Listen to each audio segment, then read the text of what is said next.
भी लिया नहीं था, सुप्रीम कोर्ट के कोई जज लिए नहीं थे, भारत सरकार का कोई जैसे कि मंत्री लिया नहीं था। देता कौन? सहारा।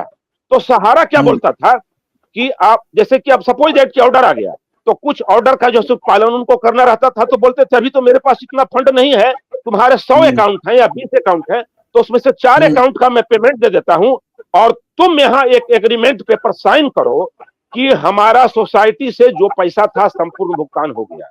कुछ लोगों ने दे दिया, देकर के फंस गए, वो कहीं के नहीं रहे, उनको भी कोर्ट में बाद में जाना पड़ा।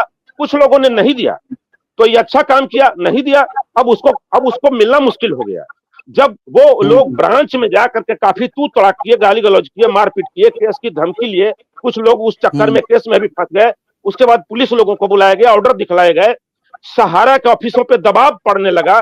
जो आप फ्रेंचाइजी ब्रांच कहें या मदर ब्रांच कहें, सेक्टर कहें, रीजन कहें, जोन कहें, तो वहां से जब प्रेशर पड़ने लगा कि भैया इनको जैसे भी हो दो, तो लोगों ने कहा जितना ही दिया है उसके लिए हम तुमको क्या दें, अंडरटेकिंग क्या दें, हम लिखित कि भाई हमारा कोई भुगतान नहीं, हमारा तो है। तो ये कथा और व्यथा है, ये फिर से दोहराई जा रही है आज, जब सीआरसीएस का पोर्टल जब सर माथे पे जब तांडव कर रहा है और सरकार उस पर बैठी हुई है कि तुम दो, पहले 10,000 दिए थे, 50,000 तक दो।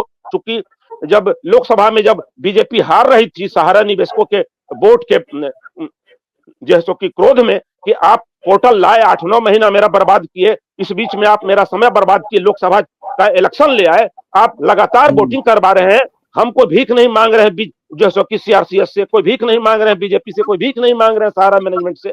क्योंकि देखिए साहब, टुकड़ा टुकड़ा अपना निवाला, अपने बीवी बच्चों का निवाला काट काट करके जो रुपया जिस दिन के लिए जमा किया था वो निवेशकों को मिला नहीं, तो झगड़ा फसाद लिखा पड़ी केस मुकदमा तो होना था।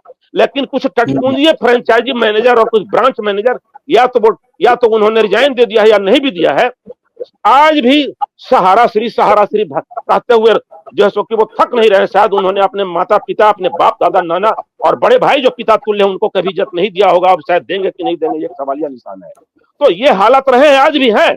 और ऐसे टटपूंजिए, मैं बता दूं कि कुछ आपकी चैनल पे, कुछ अलग चैनल पर जाकर के बकैती करते हैं। आखिर निवेशक का क्या गुनाह था? निवेशक ने क्या पाप किया था? एजेंट ने क्या पाप किया था? एजेंट को रोजगार देने की बात सुब्रत राय कह रहे थे, 12 लाख लोगों को मिला। आखिर एजेंट आया रोजगार के रूप में, एजेंट बना, पैसा एजेंट ला करके दिया।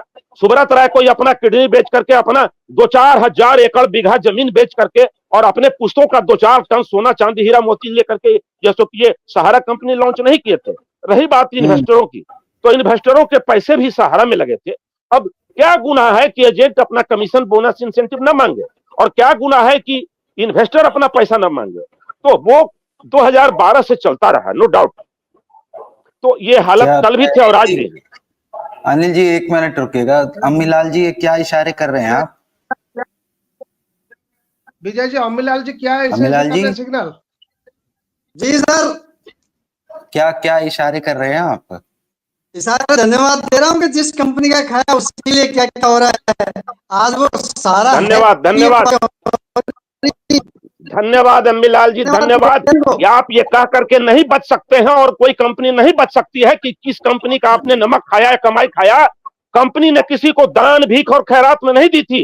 एजेंट बोनाफाइड था तो एजेंट को तो उसको एजेंट बनाया गया सहारा में। इन्वेस्टर बोनाफाइड था तो उसने अपने पैसा जमा किया। कंपनी ने किसी को खैरात दान या कंपनी में बैठे हुए किसी भी अधिकारी ने अपनी पैतृक संपत्ति बेच करके या अपना खून या अपना किडनी बेच करके इन्वेस्टरों को पैसा नहीं दिया था। कंपनी इन्वेस्टरों के दम पे चल रही थी और एजेंटों के दम पे। इसलिए आप ये नहीं कह सकते हैं कि जिसका नमक खाया उसके साथ आप जो है कि आप उस पर आरोप लगा रहे हो। अम्मीलाल जी, आप अपनी जबान को बंद रखे तो अच्छा है। कड़वी सच्चाई है। आज भी जिन सहारा के कर्मचारियों को बहुत कड़वी मिर्ची लग रही है, उनसे हमारी विनती है कि आप तमाम एजेंटों का उनका बोनस, इंसेंटिव, कमीशन वार दे दो, इन्वेस्टरों को उनका पेमेंट दे दो। आपको कोई नहीं कल बोलेगा। आप अपना डंका, आप अपनी डफली बजाते रहो, मैं ही इंसान, बाकी सब चोर बेईमान, गाते रहो। गलत बोलते हो अनिल सिंह जी, सब गलत बात का इशारा नहीं करूंगा, गलत बोलते हो। अम्मीलाल जी 1 मिनट। अनिल सिंह जी, मुझे एक चीज बताइए कि 5 तारीख को लिस्ट हुए हैं मामले, वो क्या उसमें सुनवाई पॉसिबल है?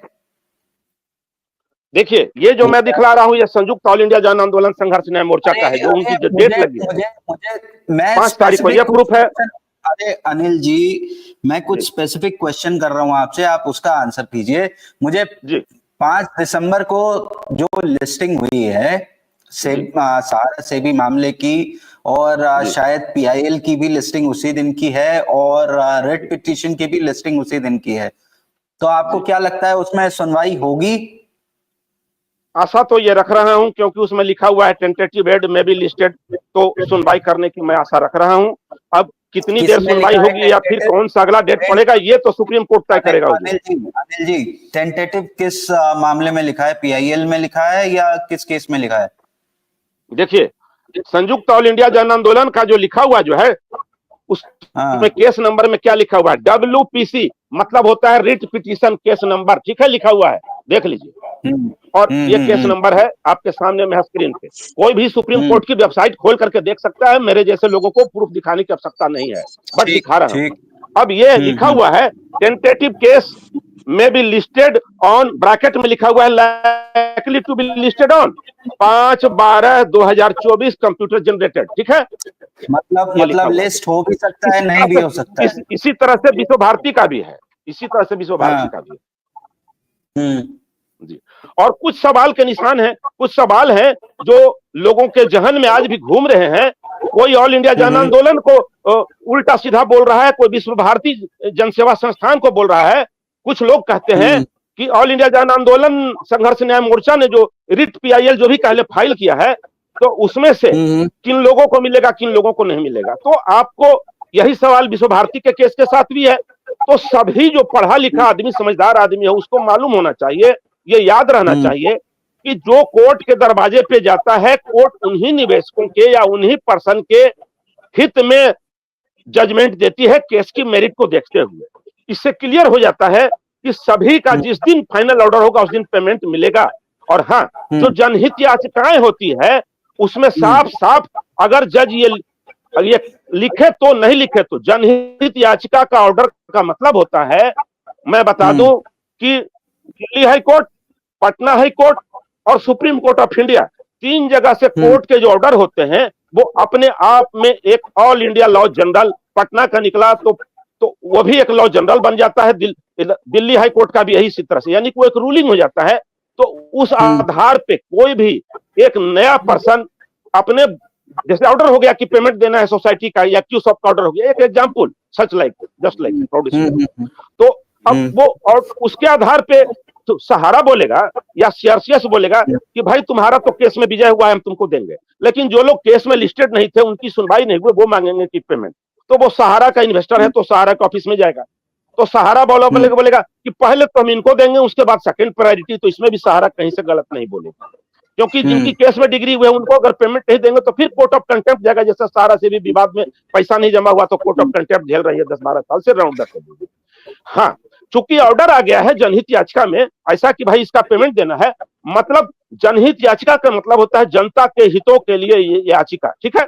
तो अब सेकंड प्रायोरिटी के वो होल्डर हैं, उनको पेमेंट मिलना चाहिए। अगर ऑफिस नहीं देता है तो फिर क्या करेगा ऐसा इन्वेस्टर? फिर उस कोर्ट में जाएगा कि हुजूर फलाना फलाना केस नंबर में जो जनहित याचिका थी, हमको पेमेंट उसमें जो लिस्टेड थे उनको तो मिल गया कोर्ट के डायरेक्शन के मुताबिक में। गाइडलाइन सुप्रीम कोर्ट करेगी कि किसका पेमेंट हुआ नहीं हुआ, वो तो सुप्रीम कोर्ट के जज देखते हैं टेबल पे।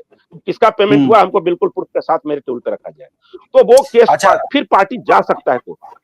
हाँ, अच्छा, मुझे एक चीज और एक बात और सर, एक बात और, जो नगेंद्र कुशवाहा जी का कहना था जी, नगेंद्र कुशवाहा जी का कहना था, और ऐसे कुछ सवाल जो है कि कुछ उल्टे सीधे अभय शुक्ला जी के पर जो क्वेश्चन जो आ रहे थे, तो मैं दोनों का जवाब दे दूं कि लोग कह रहे थे कि जो केस जो फाइल हुआ है उसमें लोगों का इंटरवेनर के रूप में नहीं जोड़ा गया है, ठीक है।